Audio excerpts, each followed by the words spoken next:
नमस्कार, जनवार्तामध्ये आपल्या सर्वांचं स्वागत। सर्वात प्रथम पाहूयात ठळक बातम्या।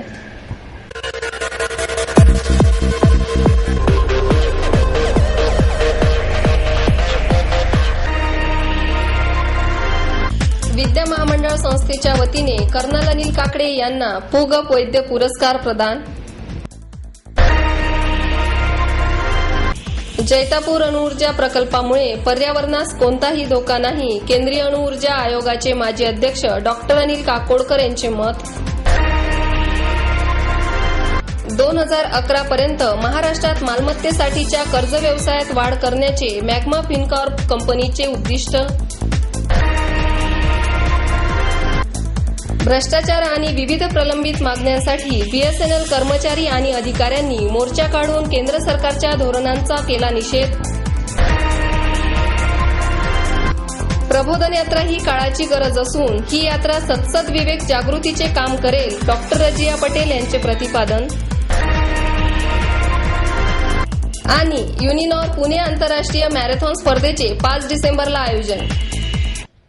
विद्या महामंडळ संस्थेच्या वतीने कर्नल अनिल काकडे यांना पूग वैद्य पुरस्कार प्रदान करण्यात आला। शिक्षण आणि लोकसेवा याची सांगड घालून उल्लेखनीय काम करणाऱ्या व्यक्तींना विद्या महामंडळ या संस्थेचे संस्थापक पूग वैद्य स्मृती पुरस्कार देण्यात येतो। यंदाच्या वर्षीचा हा पुरस्कार कर्नल अनिल काकडे यांना ॲडव्होकेट अभय आपटे यांच्या हस्ते प्रदान करण्यात आला। यावेळी अध्यक्ष डॉक्टर य.रा. वाघमारे, कार्यवाह अपर्णा कुलकर्णी आदी मान्यवर उपस्थित होते। यावेळी बोलताना कर्नल काकडे म्हणाले की अत्यंत खडतर परिस्थितीतून मी इथपर्यंत पोहोचलो आहे, त्यामुळे लोकांनी परिस्थितीचा बाऊ न करता तिच्याशी लढलं पाहिजे। त्यासाठी कोणतंही काम करावं लागलं तरी त्या कामाची लाज बाळगू नये। मी जेव्हा एनडीएमध्ये प्रवेश घेतला तेव्हा पहिल्या परीक्षेत माझा नंबर शेवटचा होता, परंतु अथक परिश्रमामुळे शेवटच्या परीक्षेत माझा पहिला नंबर आला। त्यामुळे प्रगती करायची असेल तर कधी कष्ट करायला मागे पुढे बघू नये। एनडीए पुण्याच्या जवळ असूनही त्यात पुण्याचं प्रतिनिधित्व अत्यंत कमी दिसून येतं, याची खंतही काकडे यांनी व्यक्त केली। यावेळी कार्यवाह ॲडव्होकेट अभय आपटे यांच्यासह कर्नल काकडे यांच्या शिक्षकांनीही आपलं मनोगत व्यक्त केलं। जैतापूर अणुऊर्जा प्रकल्पामुळे पर्यावरणाला कोणताही धोका नाही, असे मत केंद्रीय अणुऊर्जा आयोगाचे माजी अध्यक्ष डॉक्टर अनिल काकोडकर यांनी व्यक्त केले। जैतापूर प्रकल्पामुळे स्थानिक लोकांना रोजगार उपलब्ध होणार आहे। सध्या देशात वापरल्या जाणाऱ्या विजेचा सुमारे 9 ते 10 पट वीज निर्मितीची आवश्यकता असून या अणुऊर्जा प्रकल्पामुळे ही गरज भरून काढता येणार आहे, असंही काकोडकर यांनी पत्रकार परिषदेत सांगितलं। यावेळी पुढे बोलताना ते म्हणाले की कोकणात उभारल्या जाणाऱ्या या प्रकल्पामुळे तिथल्या शेतीवर, आंब्याच्या बागांवर तसंच समुद्र किनाऱ्यावरही कोणता परिणाम होणार नाही। प्रकल्पासाठी रत्नागिरी ही जागा निवडण्यामागे शास्त्रीय कारण आहे। कोणताही प्रकल्प उभारण्यात फायदे आणि तोटे असतातच, परंतु या प्रकल्पामुळे फायद्याच्या तुलनेत अतिशय कमी तोटे होणार आहेत, असंही त्यांनी स्पष्ट केलं। देशात 20 अणुऊर्जा प्रकल्प उभारण्यात आले, पण त्यातून कोणतेही दुष्परिणाम झालेले नाहीत। देशात सध्या भारनियमन मोठ्या प्रमाणात आहे। सौर ऊर्जा आणि अणुऊर्जा यातूनच ही झीज भरून काढण्यास मदत होईल। पर्यावरणाचा विचार केला असता या प्रकल्पामुळे कार्बन डायऑक्साईड फार कमी प्रमाणात उत्सर्जित होतो, त्यामुळे कमी प्रदूषण होईल। शिवाय यामधून होणारा कचरा हा पेट्यांमध्ये साठवला जाणार आहे। आपल्याकडे अगोदर फक्त तंत्रज्ञानच होतं, परंतु आता कच्चा मालही उपलब्ध आहे, तेव्हा आपण याचा पुरेपूर उपयोग करून घ्यायला हवा, असंही ते म्हणाले। समीक्षकांनी नाटक नेहमीच प्रेक्षकांच्या नजरेतून बघायला हवे, असे प्रतिपादन ज्येष्ठ नाट्य समीक्षक डॉक्टर वि.भा. देशपांडे यांनी केले। रंगत संगत प्रतिष्ठान आणि साहिल फाउंडेशनच्या वतीने नाट्य समीक्षक डॉक्टर मधुरा कोरान्ने यांना डॉक्टर वि.भा. देशपांडे यांच्या हस्ते माधव मनोहर स्मृती पुरस्कार प्रदान करण्यात आला। यावेळी स्नेहवर्धन प्रकाशनच्या संचालिका डॉक्टर स्नेहल तावरे, रंगत संगत प्रतिष्ठानचे अध्यक्ष ॲडव्होकेट प्रमोद आडकर, मनीष खाडीलकर आदी मान्यवर व्यासपीठावर उपस्थित होते। यावेळी बोलताना डॉक्टर देशपांडे म्हणाले की नाटकाची समीक्षा म्हणजे त्याचा रिपोर्टाज किंवा खबरी देणे नव्हे, केवळ नाट्यरंजनाच्या पलीकडे जाऊन प्रेक्षकांना नाटकाचे सर्व पैलू सोप्या भाषेत उलगडून सांगणं म्हणजे नाट्यसमीक्षा। समीक्षक हा भविष्यवेत्ता नसतो। आपल्याजवळ लेखणी आहे म्हणून आपण काहीही लिहू शकतो, हा गैरसमज चुकीचा आहे। नाटक हे प्रेक्षकांसाठीच असतं आणि त्यांच्या नजरेने जो समीक्षा लिहितो तोच चांगला समीक्षक होऊ शकतो, असंही डॉक्टर देशपांडे यांनी सांगितलं। अंजली महागावकर यांनी सूत्रसंचालन केलं, ॲडव्होकेट आडकर यांनी प्रास्ताविक केलं, तर मनीष खाडीलकर यांनी आभार मानले। 2011 पर्यंत महाराष्ट्रात मालमत्तेसाठीच्या कर्ज व्यवसायात वाढ करण्याचे उद्दिष्ट मॅग्मा फिनकॉर्प कंपनी आहे.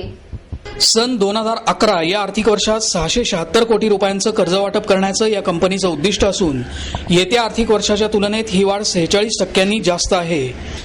या कंपनीची राज्यात 14 कार्यालये आहेत.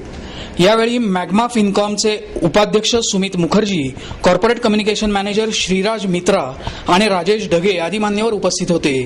यावेळी बोलताना मुखर्जी म्हणाले की सक्षम नसलेल्या लोकांना मालमत्ता कर्ज पुरवण्यासाठी आमच्या योजना आहेत. राज्यातला एकूण व्यवसाय वाढवण्याचा कंपनीचा मानस आहे. सन 2010 ते 11 या वर्षाच्या सुरुवातीला महाराष्ट्रात ट्रॅक्टर, बांधकाम साहित्य आणि व्यावसायिक वाहने यांच्या मागणीत मोठ्या प्रमाणात वाढ झाली आहे. जुन्या आणि नव्या गाड्यांसाठी लोन मेळा, मोफत सर्व्हिसिंग कार्यशाळा, ट्रक चालक, मशीनवर काम करणारे लोक आणि त्यांच्या कुटुंबियांसाठी मोफत आरोग्य तपासणी, ग्राहक संपर्क कार्यक्रम, रक्तदान शिबिरं, नेत्र तपासणी शिबिरं असे अनेक उपक्रम सुरू करण्यात आले आहेत. मॅग्मा कंपनीची सध्या मुंबई, कोल्हापूर, नाशिक, पुणे, नागपूर, सोलापूर, सातारा, अकोला, जळगाव, चंद्रपूर आणि गोंदिया या ठिकाणी कार्यालये आहेत. तिथे 300हून अधिक कर्मचारी काम करतात असंही त्यांनी सांगितलं.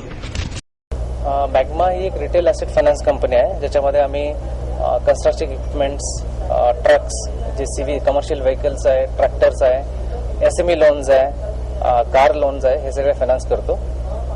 महाराष्ट्रामध्ये आम्ही 460 कोटीचा मागच्या वर्षी बिझनेस केलेला आहे आणि यावर्षी ग्रोथ जी आहे ती 40% ग्रोथ आहे आणि यावर्षी आमचा जो प्लॅन आहे 660 कोटी बिझनेस करण्याचा प्लॅन आहे. बेसिकली मॅग्मा ही अशी कंपनी आहे की जी रुरल आणि सेमी अर्बन जो ग्रुप आहे, जे बेसिकली जे ट्रॅडिशनल कस्टमर्स आहेत, ज्यांना जे जुन्या एस्टॅब्लिश बँक आहेत ते लोक ज्या लोकांना सपोर्ट पाहिजे त्यांना मिळत नाही, त्या लोकांना मॅग्मा सपोर्ट करते. बेसिकली जे फर्स्ट टाइम बाहेर आहे किंवा जे सेमी अर्बन एरियामध्ये, रुरल एरियामध्ये राहतात, जसं ट्रॅक्टर एक शेतकरी आहे, तर शेतकऱ्यांना मॅग्मा सपोर्ट करते. बेसिकली ट्रॅक्टरमध्ये आमची ग्रोथ ही 200% जास्त आहे यावर्षी ट्रॅक्टर बिझनेसमध्ये.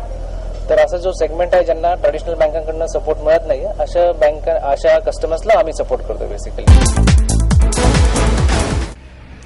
प्रबोधन यात्रा ही काळाची गरज असून ही यात्रा सतत विवेक जागृतीचे काम करेल असे प्रतिपादन डॉक्टर रजिया पटेल यांनी केले. महाराष्ट्र अंधश्रद्धा निर्मूलन समितीच्या वतीने वारसा समाज सुधारकांचा या राज्यव्यापी जथ्याचा प्रारंभ महात्मा फुलेवाडा इथून झाला. यावेळी डॉक्टर रजिया पटेल, डॉक्टर बाबा आढाव यांच्या हस्ते जथ्याला हिरवा झेंडा दाखवण्यात आला. यावेळी समितीचे संस्थापक डॉक्टर नरेंद्र दाभोळकर, कार्याध्यक्ष अविनाश पाटील, या जथ्याचे आयोजक संजय बनसोडे, समीक्षक राग जाधव आदी मान्यवर उपस्थित होते. हा जथ्था 35 जिल्ह्यामध्ये 2 टप्प्यामध्ये विभागण्यात आला असून 4 जानेवारी रोजी मुंबई इथे या यात्रेचा समारोप होणार आहे. यावेळी बोलताना डॉक्टर पटेल म्हणाल्या की तरुणांमध्ये समाज सुधारकांच्या कार्याची माहिती ही फारच वरवरच्या पातळीवर आहे.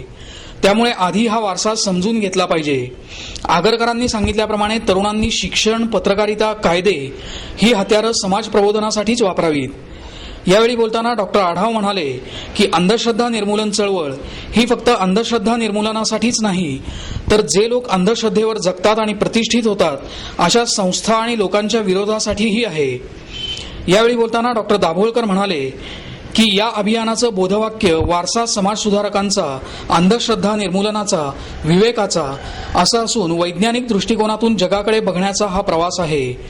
राग जाधव यावेळी म्हणाले की वारसा समाज सुधारकांचा हे ओझं सध्याच्या समाजावर आहे. अंधश्रद्धा आणि विवेकवाद हे एकाच नाण्याच्या 2 बाजू आहेत. प्राध्यापक डॉक्टर राजेंद्र कांक्रिया यांनी आभार मानले. सांस्कृतिक कार्यक्रमातून आपली संस्कृती जपता येते असे मत माजी खासदार श्रीनिवास पाटील यांनी व्यक्त केले. रमेश पाटणकर एंटरप्राइजेसच्या वतीने हा कौतुक सोहळा 2010 कार्यक्रम आयोजित करण्यात आला. यावेळी सूर्योदय एड्स फाउंडेशन संस्थेला कैलासवासी वसंतराव पाटणकर सामाजिक कृतज्ञता पुरस्कार प्रदान करण्यात आला. सूर्योदय फाउंडेशनच्या वतीने तेजस्विनी थिटेला हा पुरस्कार देण्यात आला. 5,000 रुपये रोख, स्मृतिचिन्ह, सन्मानपत्र असं या पुरस्काराचं स्वरूप आहे. यावेळी अभिनेत्री भार्गवी चिरमुले, अभिनेता आनंद इंगळे, सोनिया पाटणकर, रोहिणी पाटणकर, देवांगी पाटणकर, ज्येष्ठ अभिनेते श्रीकांत मोघे आदी मान्यवर उपस्थित होते. यावेळी बोलताना पाटणकर म्हणाले की सामाजिक जबाबदारीविषयी खूप बोललं जातं, मात्र त्याविषयी काहीही प्रयत्न केला जात नाही. त्यासाठी समाजाचं ऋण फेडण्यासाठी अशा संस्थांना पुरस्कार देण्यात येत असतात.